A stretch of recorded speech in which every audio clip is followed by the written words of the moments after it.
yoz uchun top 3 ta oyoq kiyim. Oxirgisini o'zim juda yaxshi ko'raman. Birinchisi bu lofer. Bu farqi yo'q, zamshivoy yoki kojaniy bo'ladimi? Yoz uchun ideal variant, nafas olishi a'lo darajada. Va eng keraklisi u modelni siz носки hisob kiysangiz bo'ladi.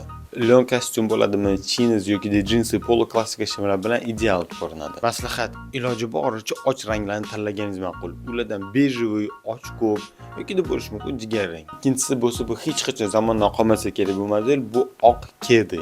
Jinsi polo klassika, shorti, hatto yengil lyon kostyumlar bilan ham yaxshi birlashadi. Bu haqida men alohida video ham olgandim. Va oxirgisi bu negadir juda kamchilikda ko'radigan modelim bu espadrilli. Issiq kunlar uchun juda ajoyib model. Ustki qismi bo'lishi mumkin kojadan yoki zamshdan, lekin ko'p holatda ustki qismi paxta yoki lyondan yasalgan bo'ladi. Bu model podoshasi rutuviy bo'lib, havo o'tkazishi yuqori darajada. Maslahat, iloji boricha siz bu modelni noskisiz kiying.